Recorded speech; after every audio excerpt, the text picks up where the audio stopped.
ठीक है करेक्टर को। Darcy introduction and his हॉटीनेस।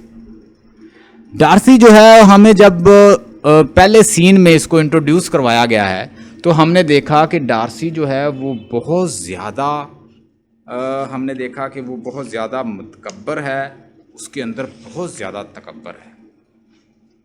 ठीक है।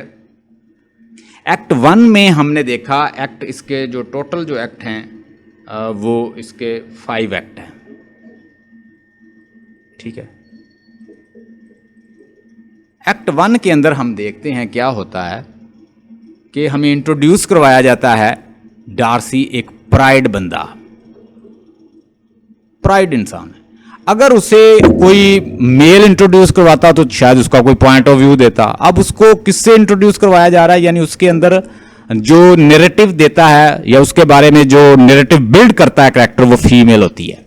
आप देखें इसको गौर से पढ़े नावल को तो आपको पता चलेगा डार्सी का व्यू कोई मेल नहीं दे रहा कि वो क्या कहना चाहता है, तो फीमेल दे रही है। तो फीमेल उसकी माउथ पीस थी एलिजाबेथ जेन ऑस्टन की। तो जेन ऑस्टन ने उसे पहले जाहिर क्या किया, डार्सी को प्राउडी, हॉटी और very full of pride person, arrogant person, बिगड़ा हुआ शख्स, जबकि ऐसा नहीं है।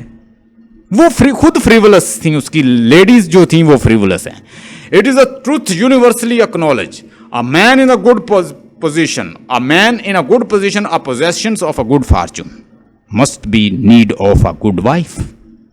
लेकिन हमने देखा कि इसके अंदर एक आयरनिकल स्टेटमेंट है, वहां पे फीमेल ही रिश्ते तलाश करती फिर रही हैं, मेल नहीं।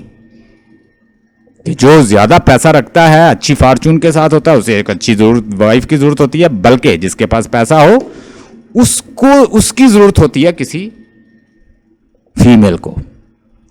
वैसे बात तो ऐसे है ना। तो डार्सी को पहले इंट्रोड्यूस ही प्राउडली कराया जाता है और वो उसको जेन ऑस्टन खुद करवाती है फीमेल के माउथ से कि वो बहुत मगरूर है। जबकि देखा जाए डार्सी के मुकाबले में देखा जाए तो एलिजाबेथ की सिस्टर जो हैं वो क्या तलाश कर रही हैं वहां पे। एलिजाबेथ की सिस्टर जेन जो है आते ही अट्रैक्ट हो गई सेक्सुअली किसके साथ, बिंगले के साथ। उनका जो आइडियल रिलेशन नहीं है बिंगले और जेन का, जेन और बिंगले का अट्रैक्शन बेस है रिलेशन, बॉडी बेस है,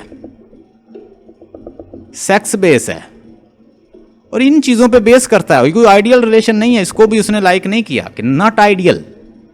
mutual harmony, understanding, thoughts, mutual mind compatibility. Mind अगर कंपैटिबल है, जैसे वो बड़ा एक दूसरे को समझ के एक दूसरे के करीब होते हैं, कौन, एलिजाबेथ और डार्सी, वो कहती है ये आइडियलाइज है।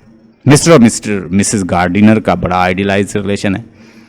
तो इस तरह के कैरेक्टर जो हैं उनको उसने आइडियलाइज किया है कि आइडियलाइज रिलेशन है। डार्सी इंट्रोडक्शन जो है वो मैंने बताया आपको कि वो मेल नहीं, उसे फीमेल देती है। तो चूंकि फीमेल जो है वो सपोर्ट फिर फीमेल को करेगी, फीमेल ही उसको इंट्रोड्यूस करवाती है, बड़ी लिमिटेड दुनिया दिखाती है। जेन ऑस्टन अपना कोई यानी उस कैरेक्टर का कोई व्यू नहीं दिया जाता, कोई मेल उसका दे दे, बल्कि फीमेल के माउथ से ही उसका व्यू देती है, तो उसे मगरूर जाहिर किया। लेकिन लेटर हम देखते हैं कि डार्सी बहुत अच्छा रिफाइंड कैरेक्टर साबित होता है जब वो